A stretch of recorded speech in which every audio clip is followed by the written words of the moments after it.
Hello, my name is Tayo, I'm Faith. I'm Felipe. and we are doing our presentation on Carrying Babies 101. So I'm starting off with the fish and amphibians, mainly the seahorse and the Darwin's frog. And we're going to start with the Darwin's frog. So here we have a quick little video to show you.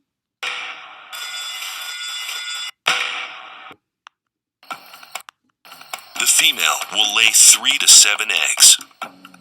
Those that hatch into tadpoles are gulped up by the father until they're ready to fend for themselves.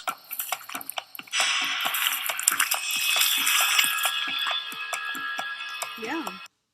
So what we're looking at here is the female frog fertilizes the eggs, and once the babies have reached a stage where they can wiggle inside the eggs, the males move closer to her and basically take the babies up into his vocal sac.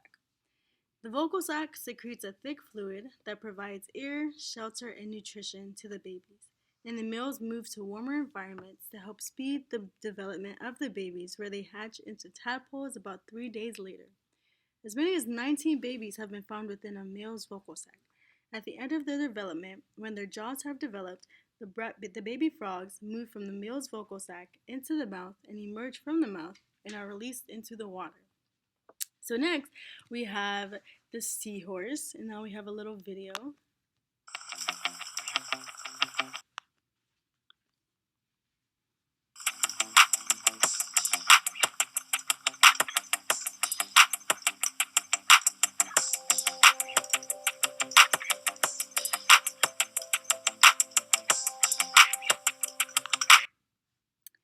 Yeah.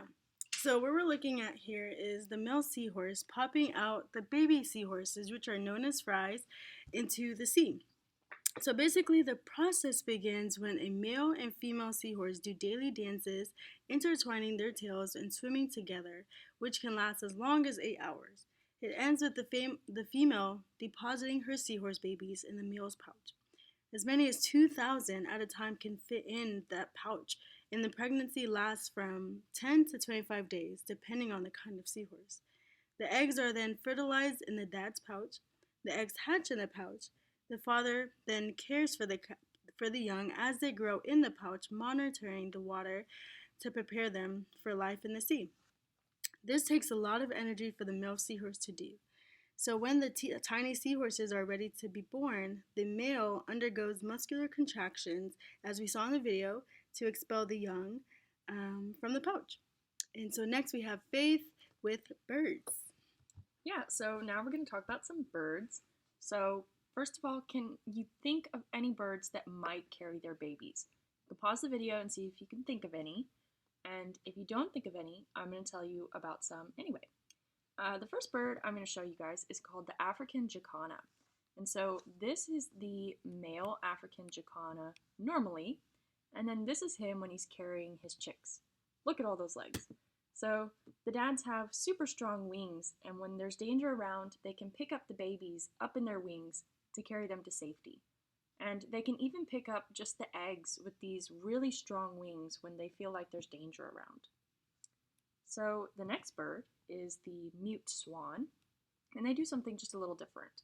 So the little swan chicks don't have their full adult feathers yet, so they need help staying warm or cooling off in the heat. So the mother swans take things into their own hands or their wings, and they pick up their babies and put them on their backs. They carry them on their backs to make sure they're shaded from the sun by those really big wings, and to make sure they don't get too cold in that cool water. And the last bird has a special structure to carry their babies, and this is the male emperor penguin. He has a fluffy pouch between his feet, like you can see in the picture. When his mate lays her eggs, he will put that egg into his pouch and carry it until it hatches. He cares for the egg so dearly that he won't even leave it to go get food until the egg has hatched. So now Felipe is going to tell us about mammals and how they carry their babies. Alrighty, guys. Now I'm going to be talking about the mammals. Everybody already knows about the kangaroos and how their mothers carry them in a pouch, but did you also know that the koalas carry them in a pouch? My bad. Pretty cool, huh? They are marsupials, which basically they like to carry them in pouches. So the babies are basically taken care of, and They grow and develop inside of the pouch at 6 months, and when they're strong enough, they cling and grab onto the mom on their back.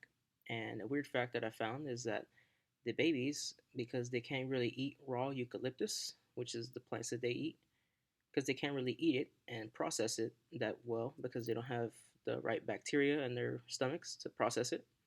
They basically eat the mom's poop. And as they eat the mom's poop, they get that beneficial bacteria, which basically helps them to process that. So they'll stay on the mother for about a year or so afterwards.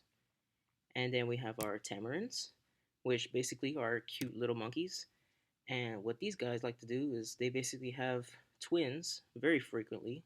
So they have a lot of twins most of the time. And because the mom is usually tired after giving birth, the father and other males actually take care of the babies. So even if the father isn't the actual father of them, they will still take care of these babies, which is pretty cool.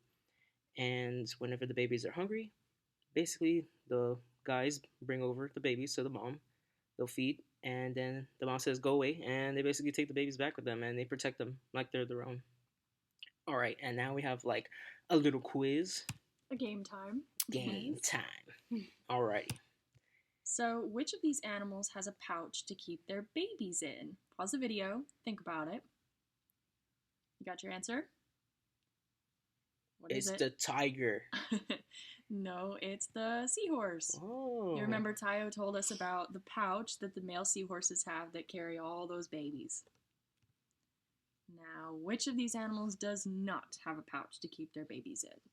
Pause the video, think about it. It's the swan. The swans carry their babies on their backs, so they do not have a pouch to put their babies in. And that is it. Yes. These are our boring papers. We hope you enjoyed watching this.